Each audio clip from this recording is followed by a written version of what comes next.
Tercera etapa, el paradigma actual basado en la probabilidad. En los dos anteriores videos repasamos el desarrollo de la estadística y nos concentramos en caracterizar dos grandes etapas que habíamos llamado respectivamente la etapa de los cuántos y la etapa de los quiénes, en el sentido de que había predominado una pregunta por la estimación de totales y una pregunta por las distribuciones condicionales. En esta tercera etapa, las preguntas que dan lugar a la misma son diferentes. Tienen que ver básicamente por un cambio, un desplazamiento del objetivo de la observación al objetivo de la predicción. Caractericemos esto básicamente. La información tanto de los censos como las tablas de contingencia, los censos en la primera etapa, las tablas en la segunda, describían básicamente lo que había pasado. Es un registro de lo observado y por tanto una descripción de lo que el mundo ha sido o ha venido siendo o lo que fue. Con esta idea está asociada también dos que son importantes. La primera, la noción de regularidad. Si yo tengo una serie de observaciones a lo largo del tiempo y conforman o pueden ser modeladas de acuerdo a una función matemática, puedo decir que hay una regularidad. Se comportan, por ejemplo, en los precios. En el momento que hay abundancia de ciertas frutas y verduras, los precios bajan. En los tiempos en que las frutas y verduras empiezan a escasear, los precios suben. Hay una estacionalidad, por ejemplo, una cosa que la economía fisiocrática del siglo XVII y XVIII empezó a registrar y empezó a contar. Detrás de la regularidad está el concepto de ley que está aplicado en la física y en la astronomía y que progresivamente empieza a extenderse a la idea de las leyes sociales o de la sociedad. Sin embargo, a fines del siglo XVIII y comienzos del XIX, la pregunta empieza a ser diferente. Ya no hay interés tan marcado en saber lo que pasó, sino en lo que puede llegar a pasar. Es decir, la pregunta está encaminada a la predicción. ¿En qué momento los conocimientos, por ejemplo, de accidentes y naufragios marítimos que hubo 50 años para atrás, permitiría saber qué suerte o qué riesgo podría tener esta expedición que sale en esta fecha con estos barcos y con estas características? Por tanto, cambios en la forma de pensar el conocimiento y en la forma de pensar cómo la estadística ayuda a la construcción de ese conocimiento que implicarán un cambio de paradigma. Primero, el cambio en el énfasis de la observación, de la regularidad observada, a la predicción. Segundo, la idea que es necesario ir más allá de lo observado. Es decir, que lo importante no es lo que se observa en términos de apariencia, sino lo que está por detrás. Aquí, digamos, es una vieja recuperación de una noción filosófica muy antigua, que es la idea de la esencia. Por tanto, esto que quiere ser descubierto empezará a ser dicho que es producido por algo que se rige por una ley, por un algo que está subyacente o que está detrás o que está escondido, en definitiva. ¿Qué modelo matemático nos permite pasar de lo observado a descubrir esa regularidad subyacente que genera lo observado? Pues es la noción de probabilidad. ¿Por qué cuando yo observo un conjunto de tiradas de moneda, la posibilidad de que salgan 5 caras y 5 cruces es siempre la misma, pues las observaciones se corresponden con una ley que está por detrás, una ley de probabilidades. Es decir, la frecuencia con que se da cierto fenómeno revela, permite concluir sobre cuál es la probabilidad de que pueda volver a ocurrir. Es de notarse que la probabilidad hasta ese momento solo había sido usada en los juegos de azar, pero que a partir de estos pequeños cambios en la forma de pensar es posible extenderse a las finanzas, a la astronomía, a la organización de tribunales y más generalmente como fundamento de la estadística. ¿Sí? ¿Cómo es que se va a dar? Mediante el desarrollo de la teoría de las probabilidades. En realidad la teoría de las probabilidades arranca en el siglo XVII, se desarrolla en el siglo XVIII y en el siglo XIX pega un gran salto, ya plenamente aceptada dentro de la matemática como una de las ramas fundamentales. En el medio de todo este cambio, uno es de resaltarse.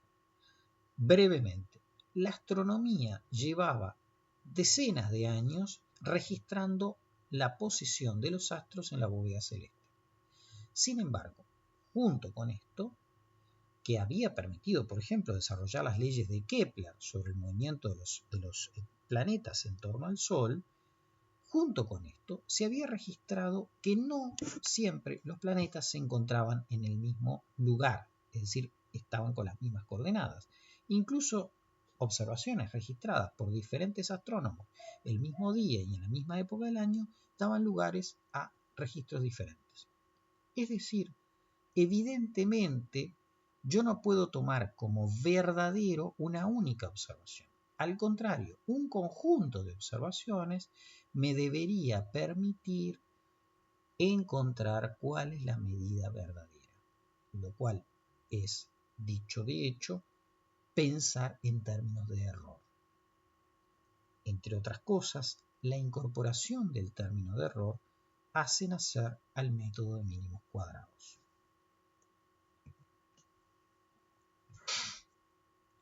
Esta idea que sale de la astronomía se va extendiendo progresivamente. Por ejemplo, los tribunales, cuando se discute cómo debían ser conformados los tribunales en materia penal, una vez que se produce la Revolución Francesa, la pregunta es: ¿cuántas personas, cuántos jueces deben integrar un tribunal para condenar a una persona, o sea, a la horca o a la guillotina, minimizando la posibilidad de condenar a un sujeto inocente?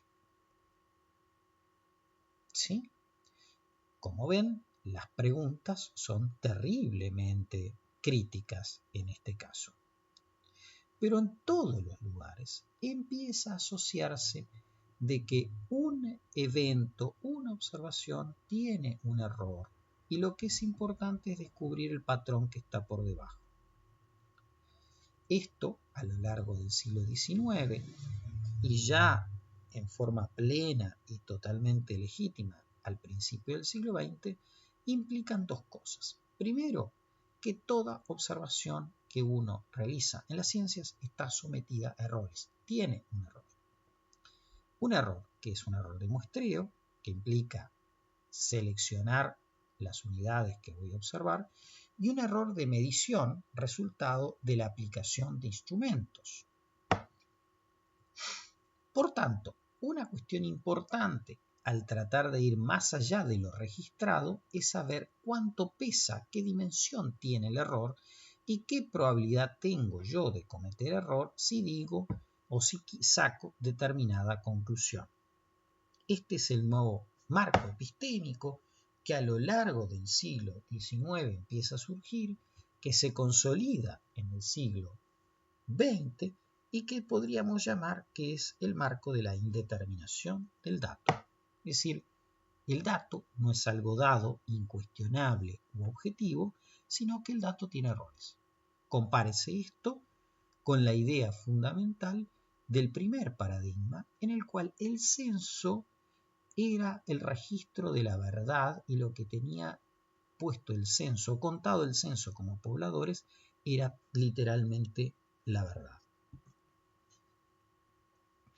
Obviamente que esto también cuestiona la vieja noción de la estadística. Si ustedes recuerdan la definición epistemológica que dimos en la primera parte, decía que la estadística es la disciplina que cumple con funciones constitutivas del Estado y que reporta cuánta población hay en un territorio. Es decir, la estadística se dedica a sacar fotos y por tanto es una ciencia que describe el objetivo. Bueno, claramente desde el siglo XIX para aquí eso no es cierto. La estadística no es una ciencia del objetivo, sino que la estadística lo que permite es decir probabilidades y probabilidades de error. Esto es un cambio totalmente profundo en la forma de pensar. Lleva, por supuesto, al desarrollo de nuevos instrumentos. En primer lugar, de almacenamiento. Porque si la estadística tiene que pasar de los registros para modelizar matemáticamente eso observado y poder identificar un patrón que subyace, pues entonces yo necesito tener la información almacenada en la máxima forma de manipulación posible. Ya no sirven las tablitas o las fichas que originalmente dieron lugar a los registros censales o a los libros parroquiales. ¿Ya? Necesitamos otro criterio de almacenar. Esto es el inicio hasta lo que se conoce hoy en día como matriz de datos. ¿Sí? Implica también un cambio en la metodología de relevamiento de información. Si ustedes piensan en una parroquia, en el libro de bautismos o en el libro de funciones, el registro, tal como es el instrumento para registrar el evento nacimiento, es una hoja que registra y es lo mismo que se almacena. En cambio, hoy en día el instrumento de registro es distinto al instrumento de almacenamiento. Se disocian, se separan. Yo puedo registrar bajo diferentes métodos y después almaceno en la forma que tiene mayor versatilidad, que hoy es el día una matriz de datos o un conjunto de matrices de datos vinculadas. En segundo lugar, si el problema de seleccionar unidades es tan importante, necesitamos una disciplina sistemática, una rama sistemática de la estadística que se ocupe de pensar las muestras. Es la teoría del muestreo, en particular del muestreo aplicado, algo que empieza a esbozarse a fines del siglo XIX y que se desarrolla en los años 20 hasta el año 34, donde Neyman expone finalmente los principios matemáticos del muestreo, tal como se conocen hoy en día. Pero no solamente cambia los instrumentos de registro o almacenamiento, o desarrolla un nuevo campo teórico, como es la teoría de las probabilidades, sino que modifica la verdadera forma de pensar cómo la ciencia estudia la causalidad, es decir, el experimento como diseño. En los primeros 30 años del siglo XX, la investigación modificó la idea de comparación y la idea de factor causal, hasta que llega un señor, Ronald Fisher, un inglés que trabajaba en una estación agronómica, donde reconceptualiza todo esto con base a las teorías de las probabilidades y a toda una discusión de probabilidades. Es decir, realmente el experimento, la noción moderna, contemporánea de experimento de las ciencias tiene muy poco que ver con esa noción a veces muy estereotipada que nosotros encontramos en los libros de escuela o en algunas películas de un señor con bata blanca manipulando una probeta o un mechero. ¿Sí? En síntesis, tenemos un largo trayecto donde la estadística, como uno de los instrumentos que tuvieron los estados para constituirse como tal, ganar conocimiento y delimitar territorio, población y producción, formaron un primer paradigma. Un primer paradigma que no solamente se observó en el Egipto antiguo, en China o en Roma, se observó también en nuestros estados latinoamericanos una vez que se constituyeron como naciones independientes a fines del siglo, en el siglo XIX y a lo largo del siglo XIX. A esta primera estadística se le sobrepone un segundo paradigma que toma la anterior y desarrolla nuevos instrumentos, que es la estadística de las distribuciones condicionales, ¿sí? La de las tablas de contingencia y la que empieza a estudiar los problemas de asociación.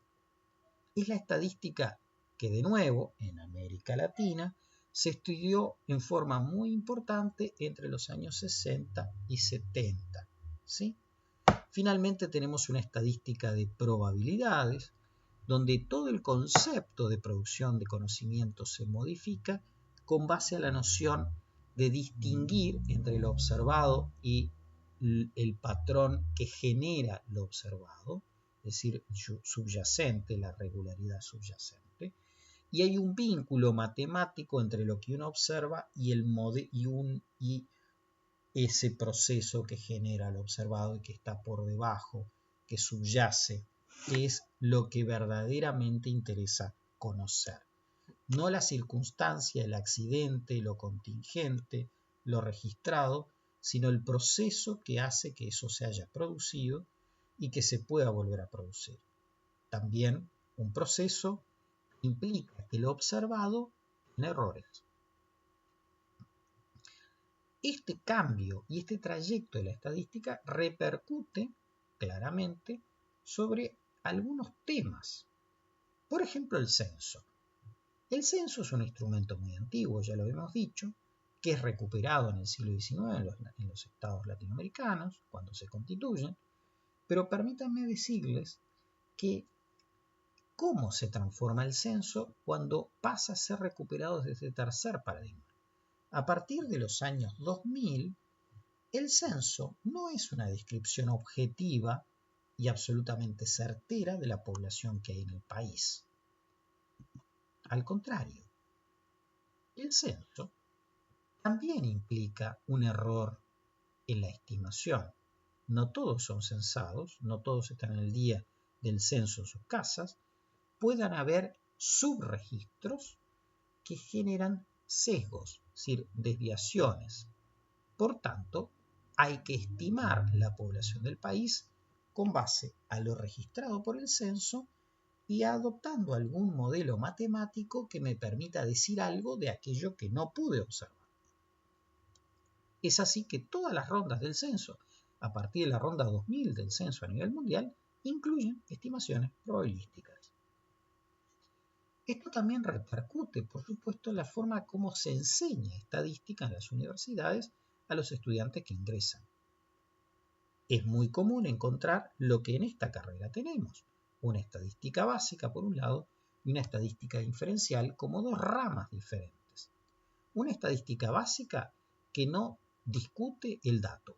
La estadística básica en este sentido está ubicada en el primer o en el segundo paradigma. Se olvida de la idea de probabilidad, no contempla que los datos tengan errores y por tanto se ocupa de hacer descripciones. No llega a la idea de hacer inferencias probabilísticas. Esa estadística básica puede ser univariada, es decir, usa una variable para hacer una descripción, o bivariada y multivariada. Por el otro lado, la rama de la estadística inferencial comienza explicitando la teoría de las probabilidades, analiza los temas de muestreo y finalmente se aboca al estudio de las pruebas de hipótesis y de las inferencias. Muchas gracias.